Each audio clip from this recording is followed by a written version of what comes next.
Hey guys, what's up? So today we are going to talk about the suggsverse.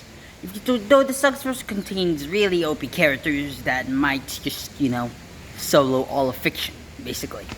So you see, I'm going to talk about the no limits fallacy. It's basically a fallacy in which it's stated that it has absolutely no limits, but in reality it does have limits, and it basically defies logic.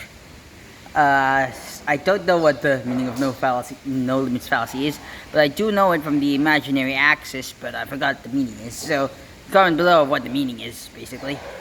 So, anyways, I've discovered that the suggsverse is basically contains a lot of death of the author and a no limits fallacy with this YouTuber who just with an argument with this YouTuber in my other account, in my other phone, in which he says that my character is just no limits fallacy, in which I agree with, which I put a second comment instead. He says still no limits fallacy. Just don't go hate on this guy, okay? I understood his perspective in life, in which I do agree on. It is agreeable, but at the end of the argument, I'm surprised to hear that the suggsverse itself is a no limits fallacy, in which to me is a very interesting surprise, considering that I don't even know that the suggsverse is a no limits fallacy in the first place. So basically, I decided to revisit the Xeranthanum versus SCP-3812 video of that previous YouTuber, and there is a lot of comments saying that the suggsverse contains a lot of death of the author and no limits fallacy, in which it is very interesting, considering that, to be honest, there are a lot of no limits fallacy in the suggsverse, considering that, someone creating the suggsverse is just a ridiculous person. Well, I'm not hating on that guy, it's just that, you don't create a verse with a lot of no limits fallacy, because it will be criticized by a lot of people. So, don't follow the guy who created the suggsverse, because you will be faced with a lot of criticism, basically. Yeah. So, in the middle of the argument, I just decided to change character and powers, which is how it works. But it's at the end of the argument that interests me a lot, considering that I don't even know the suggsverse has no limits fallacy in the first place. So, it is a very intriguing concept. Like I said, I decided to revisit the Xeranthanum vs. SCP-3812 video. And I've discovered that it actually contains a lot of criticism from the comment section about the suggsverse that contains no limits fallacies.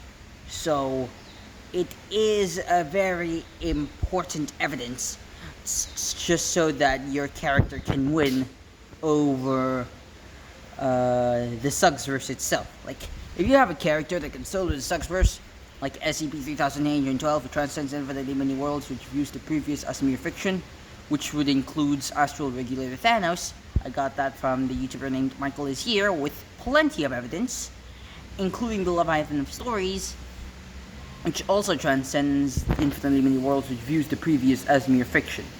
And I got that from Webcam Parrot, by the way, the YouTuber. Subscribe to Webcam Parrot. He has very cool concepts. Like, he discusses about DC a lot. He is a very good DC supporter, not gonna lie. Also, when I discovered SCP-3912, I thought that I had no problem with it. Then I revisited it again, and I've realized that I thought that he was unbeatable at the time, so I decided to create characters that can beat him, like Hyper Infinity, for instance. That's how it works. But when I discover that Astral Regulator Thanos and the Leviathan of Stories transcends infinitely many worlds, which views the previous as mere fiction, like SCP-3812 does, I was like, oh, I guess my character isn't needed. Oh well. Well, you see, all characters are not unbeatable, even SCP-3812, considering that there are characters that can beat him, like Astral Regulator Thanos beats SCP-3812, the Leviathan of Stories beats SCP-3812, and the Leviathan of Stories can beat Astral Regulator Thanos, or just, Astral Regulator Thanos beat the Leviathan of Stories. It's just hard to watch, but in reality, SCP-3812, Astral Regulator Thanos, and and the Leviathan of stories are equals in their own right. Like, no character is unbeatable. They need to have an equal. That's the most important thing between someone below a character's power and higher than a character's power. It's just that there needs to be an equal to balance it out, which would be the example of SCP-3812 and Asteroid Leader Thanos and the Leviathan of Stories. I also have a question in my head about which power progression is faster, whether it is Dragon Ball, Marvel, or TC. You can have one or two answers in that. You can answer it in the comment section. Besides, it is a very intriguing question, so anyways, that's it for the video. Hopefully you guys enjoyed. Make sure you guys leave a like, subscribe, and turn on those notifications, and peace out.